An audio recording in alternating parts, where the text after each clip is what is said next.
تعالى وبركاته. الحمد لله الذي وقفى والصلاة والسلام على عباده المصطفى. أما بعد فقد قال الله تعالى في القرآن المجيد وفي الفرقان الحميد بعد أعوذ بالله من الشيطان الرجيم بفضل بسم الله الرحمن الرحيم. لقد كان في يوسف وإخوته آية للسائلين. صدق الله العظيم. அளவிலா அருளும் நிகரிலா அன்புடையவனுமாகிய அல்லாஹ்விற்கே புகழும் புகழ்ச்சியும்.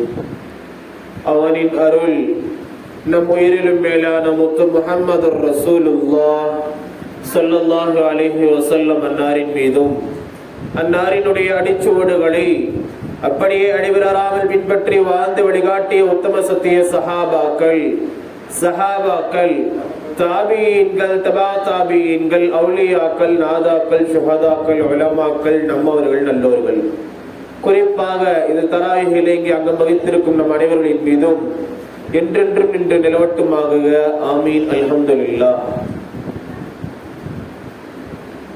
பேரன்பு கொண்டவர்களே, ஹஜ்ரத் யூசுப் அலைஹிஸ்ஸலாத்தினுடைய வரலாறை நாம் பார்த்து வருகின்றோம். நேற்று கடைசியாக அல்லாஹு தஆலா யூசுப் சூராவை ஆரம்பத்திலே கூறுகின்றான், லகத் கான ஃபீ யூசுஃப வ இஹ்வதிஹி ஆயத்துல் லிஸ்ஸாயிலீன். ஹஜ்ரத் யூசுப் அலைஹிஸ்ஸலாம் இன்னும் அவர்களுடைய சகோதரர்களை பற்றி யார் கேட்கின்றாரோ அவர்களுக்கு அதிலே அந்த வரலாற்றிலே பாடங்களும் படிப்பினைகளும் அதிகமாக உள்ளது என்பதாக நாம் கடைசியாக பார்த்தோம். அந்த ஹஜ்ரத் யூசுப் அலைஹிஸ்ஸலாத்துடைய வரலாறை இன்று பார்க்க இருக்கின்றோம். ஹஜ்ரத் யூசுப் அலைஹிஸ்ஸலாத்துடைய வரலாறை அல்லாஹ் தஆலா குர்ஆனிலே ஆரம்பிக்கும் பொழுது ஒரு கனவில் இருந்து ஆரம்பிக்கின்றான். அழகான ஒரு கனவு. கனவுகள் என்றாலே அழகாகத்தான் இருக்கும். எப்படி கனவுகள் அழகாக இருக்குமோ அதே போன்ற ஹஜ்ரத் யூசுப் அலைஹிஸ்ஸலாத்துடைய வரலாறும் அழகாக இருந்தது. ஹஜ்ரத் யூசுப் அலைஹிஸ்ஸலாம் அவர்கள் யாக்கூப் அலைஹிஸ்ஸலாத்திற்கு 11வது மகனாக பிறக்கின்றார்கள். எப்பொழுது பிறந்தார்கள் என்று பார்த்தால், ஹஜ்ரத் ஈசா அலைஹிஸ்ஸலாம் அவர்கள் பிறப்பதற்கு 1910 ஆண்டுகளுக்கு முன்பாக, அதாவது கிமு 1910 அதிலே பிறக்கின்றார்கள். இன்னும் ஹஜ்ரத் யூசுப் அலைஹிஸ்ஸலாம் அவர்கள் 1800 வஃபாத் ஆகின்றார்கள், இந்த உலகத்தை விட்டு பிரிகின்றார்கள். கிபி 1800 இந்த உலகத்தை விட்டு பிரிகின்றார்கள். மொத்தம் ஹஜ்ரத் யூசுப் அலைஹிஸ்ஸலாம் அவர்கள் இந்த உலகத்திலே 110 ஆண்டுகள் வாழ்ந்திருக்கின்றார்கள். ஹஜ்ரத் யூசுப் அலைஹிஸ்ஸலாம் அவர்கள் பிறந்த இடம் இன்று பாலஸ்தீனத்திலிருந்து மேற்கு பகுதியில் உள்ள ஹெபரான் என்கின்ற ஊரில் பிறந்தார்கள். ஹெபரான் என்கின்ற ஊர் பாலஸ்தீனத்திலே இந்த மேற்கு புறத்தில் இப்பொழுது உள்ளது. இந்த ஹெபரான் என்கின்ற ஊரினுடைய ஹஜ்ரத் யூசுப் அலைஹிஸ்ஸலாம் அவர்கள் பிறந்த இடம் ஹஜ்ரத் இப்ராஹிம் அலைஹிஸ்ஸலாம் அவர்கள் வாங்கி வைத்து சென்ற இடம். ஹஜ்ரத் இப்ராஹிம் அலைஹிஸ்ஸலாத்துடைய சொந்த ஊர் ஈராக் என்கின்ற ஊர். ஈராக் என்கின்ற ஊரில் இருந்து ஹஜ்ரத் இப்ராஹிம் அலைஹிஸ்ஸலாம் அவர்கள் இந்த பாலஸ்தீனம் சிரியாவிற்கு வருகின்றார்கள். அப்பொழுது சிரியா என்று சொன்னால் பாலஸ்தீனம், ஜோர்டான் இது போன்ற நாடுகள் எல்லாம் சேர்ந்து சிரியா, அதாவது ஷாம் தேசம் என்பதாக வரலாறுகளில் பார்க்கலாம். அங்கே ஹஜ்ரத் இப்ராஹிம் அலைஹிஸ்ஸலாம் அவர்கள் குடிபெயர்கிறார்கள். அப்பொழுது குடிபெயர்ந்ததற்கு பின்னால் தான் ஹஜ்ரத் இப்ராஹிம் அலைஹிஸ்ஸலாம் அவர்கள் ஹெபரான் என்கின்ற ஒரு இடத்தை வாங்கி வைக்கின்றார்கள். அதன்படிதான் ஹஜ்ரத் யாக்கூப் அலைஹிஸ்ஸலாம் அவர்களும் ஹஜ்ரத் இப்ராஹிம் அலைஹிஸ்ஸலாம் அவர்களின் வம்சாவளியில் வந்தவர்கள் தான். அதனால்தான் ஹஜ்ரத் யூசுப் அலைஹிஸ்ஸலாம் அவர்கள் அவர்களுடைய பூர்வீக இடத்திலே 1910 ஆண்டு பிறந்தார்கள்.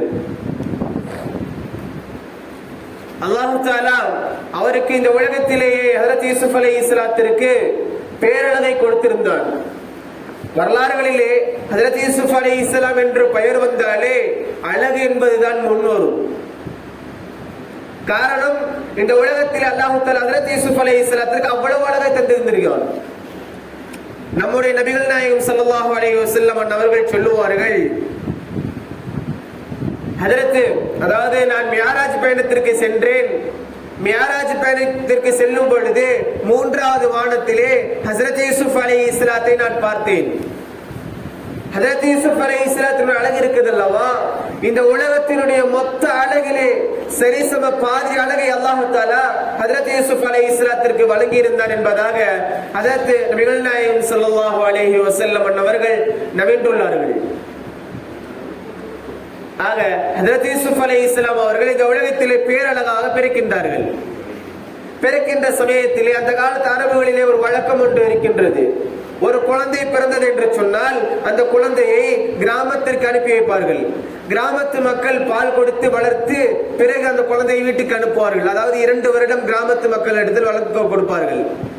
அதே போன்று ஹஜரத் யாக்கூப் அலைஹிஸ்ஸலாம் அவர்கள் ஹஜரத் யூசுப் அலைஹிஸ்ஸலாத்தை ஹஜரத் யூசுப் அலைஹிஸ்ஸலாத்தினுடைய மாமி அவர்களிடத்தில் கொடுத்து அனுப்புகின்றார்கள் இங்கே கிராமத்திற்கு. அதே போன்று ஹஜரத் யூசுப் அலைஹிஸ்ஸலாத்தினுடைய மாமி ஹஜரத் யூசுப் அலைஹிஸ்ஸலாத்தை வாங்கி கிராமத்துக்கு போயிட்டாங்க, கிராமத்துல இருக்காங்க. அதே போன்று ஹஜரத் யூசுப் அலைஹிஸ்ஸலாம் அவர்கள் 2 வருடங்கள் கழிந்து விட்டது. ஹஜரத் யாக்கூப் அலைஹிஸ்ஸலாம் வர்றாங்க என்னுடைய மகன் வாங்குவதற்காக வேண்டி. வந்த உடனே ஹஜரத் யூசுப் அலைஹிஸ்ஸலாத்தை கேட்கிறாங்க.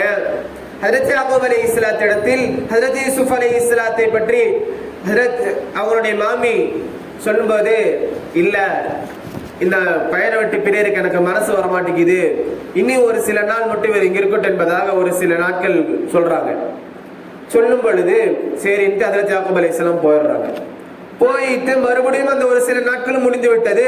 மீண்டும் மறுபடியும் வருகிறார்கள். வந்து இந்த மாதிரி தவணை முடிஞ்சிருச்சு, இந்த நாள் நீங்க சொன்ன நாள் வந்துருச்சு, நான் மகனை கூட்டிட்டு போறேன் என்பதாக சொல்லுவாங்க. ஹஜரத் யூசுப் அலைஹிஸ்ஸலாத்துடைய மாமி அதற்கு முன்னாலே யோசிக்கிறாங்க. ஆமா, இன்னைக்கு நாள் முடியுது, என்ன செய்யறது என்பதாக அவர்களுக்கு தெரியவில்லை. அவர்கள் உடனே செஞ்சாங்க என்னன்னா, உடனே ஹஜரத் யூசுப் அலைஹிஸ்ஸலாத்துடைய மாமி அவங்க என்ன பண்றதுன்னு தெரியாம ஒரு திட்டம் போடுறாங்க. என்னன்னா, ஹஜரத் யாக்கூப் அலைஹிஸ்ஸலாம் வந்துட்டாங்க, வந்து நிக்கிறாங்க முன்னாடி. நின்ன உடனே ஹஜரத் யூசுப் அலைஹிஸ்ஸலாத்தை அனுப்பி வைக்க தயாராக்கி கொடுக்கிற மாதிரி நிறைய வேலை செஞ்சுட்டு இருக்கிற மாதிரி காமிச்சிட்டு இருந்தாங்க அவங்க மாமி. அந்த வேலை செஞ்சுட்டு இருக்க மாதிரி காமிக்கும் பொழுது இடையில என்ன பண்ணுவாங்கன்னா, ஹஜரத் யூசுப் அலைஹிஸ்ஸலாத்துடைய பையிலே கைப்பையிலே அவங்க மாமி வந்து அவங்களோட பெல்ட்டை தூக்கி போட்டுருவாங்க. உடனே அவங்களுக்கு தெரியாது. ஹஜரத் யாக்கூப் அலைஹிஸ்ஸலாமும் ஹஜரத் யூசுப் அலைஹிஸ்ஸலாமும் 2 பேரும் வீட்டிற்கு செல்ல இருப்பார்கள். உடனே அந்த யூசுப் அலைஹிஸ்ஸலாத்துடைய மாமி கத்துவாங்க, என்னுடைய பெல்ட்டை காணோம் என்பதாக. உடனே அந்த அங்க இருந்தவங்க எல்லாருமே செக் பண்ணி பார்க்கும் பொழுது ஹஜரத் யூசுப் அலைஹிஸ்ஸலாத்துடைய பையிலே இருந்தது. உடனே என்ன செய்வாங்கன்னா, அந்த காலத்து அரபுகள் ஒரு பழக்கம் இருக்கும், இன்னொருத்தர் வீட்டுக்கு வந்து ஒரு பொருளை திருடிட்டு போயிட்டாருன்னா, திருடிட்டு போனவர் திருடிய வீட்டுல அடிமையா இருக்கணும். இந்த பழக்கம் அரபுகள்கிட்ட அன்னைக்கு இருந்துச்சு. இந்த மாதிரி நம்மள்ட்டையும் அந்த பையன் இருக்கணும் என்பதற்காக வேண்டித்தான், அதாவது அந்த யூசுப் அலைஹிஸ்ஸலாத்தை தன்னிடத்திலே வைத்துக் கொள்ள வேண்டும் என்கின்ற ஒரு ஆவலின் காரணமாகத்தான் யூசுப் அலைஹிஸ்ஸலாத்துடைய மாமி இப்படி செஞ்சாங்க. உடனே ஹஜரத் யாக்கூப் அலைஹிஸ்ஸலாம் என்ன பண்றதுன்னு தெரியல, சரின்னு விட்டுட்டு வந்துட்டாங்க. ஹஜரத் யூசுப் அலைஹிஸ்ஸலாம் அதாவது அவங்க மாமியினுடைய வீட்டுல வளர்றாங்க. பிற்காலத்து ஹஜரத் யூசுப் அலைஹிஸ்ஸலாமே சொல்லுவாங்க, அல்லாஹ் தஆலா இந்த உலகத்துல எனக்கு பேரழகை கொடுத்திருந்தான், ஆனால் அந்த அழகு எனக்கு பெரிய சோதனைகளை தந்தது. நான் என்னுடைய அழகை கண்டு பலர்களும் ஆசைப்பட்டிருக்கின்றார்கள். எப்பொழுதெல்லாம் என் மீது ஆசைகளை வெளிப்படுத்துகின்றார்களோ அப்பொழுதெல்லாம் நான் தண்டனைத்தான் அனுபவித்திருக்கின்றேன் என்பதாக சொல்லுவார்கள். அதற்கு 3 விஷயம் சொல்லுவாங்க.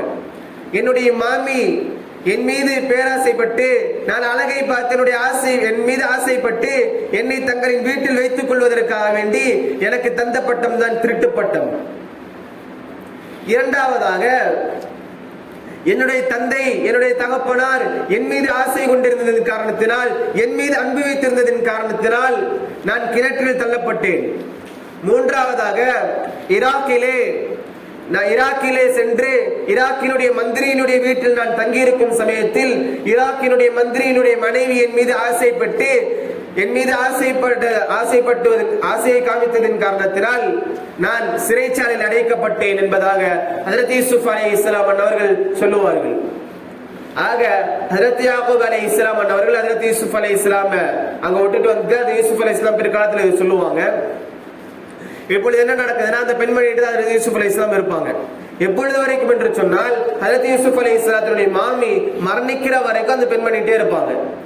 ஹஜ்ரத் யூசுப் அலைஹிஸ்ஸலாத்துடைய மாமி எப்பொழுது மரணித்து விடுவார்களோ அப்பொழுதுதான் ஹஜ்ரத் யாக்கூப் அலைஹிஸ்ஸலாத்திடம் வருவாங்க. அதே போல் ஒரு முறை ஹஜ்ரத் யூசுப் அலைஹிஸ்ஸலாத்துடைய மாமி மரணிச்சிட்டாங்க. அதற்கு பின்னால் ஹஜ்ரத் யாக்கூப் அலைஹிஸ்ஸலாத்திட்ட வர இருக்காங்க. அதற்கு பின்னால் தான் இன்ஷா அல்லாஹ் ஒரு பெரிய சம்பவம் அது போயிட்டே இருக்கும். அதனால இன்ஷா அல்லாஹ் ஹஜ்ரத் யாக்கூப் யூசுப் அலைஹிஸ்ஸலாம் ஹஜ்ரத் யாக்கூப் அலைஹிஸ்ஸலாத்திட்ட அடுத்து என்னென்ன பண்ணாங்க அது பற்றி உண்டான தொடர்களை இன்ஷா அல்லாஹ் நாளை நாம் பார்ப்போம். ஆக புனித ரமலானை இன்ஷா அல்லாஹ் நல்ல அமல்களோடு கழிக்கின்ற பாக்கியத்தை வல்லவனாக நம் அனைவருக்கும் தந்தருள் புரிவானாக என்று துஆ செய்தவனாக இந்த உரையை முடித்துக் கொள்கின்றேன். வாஹிரு தஅவானா அல்ஹம்துலில்லாஹி ரப்பில் ஆலமீன். அஸ்ஸலாமு அலைக்கும் வரஹ்மத்துல்லாஹி வபரகாத்துஹு.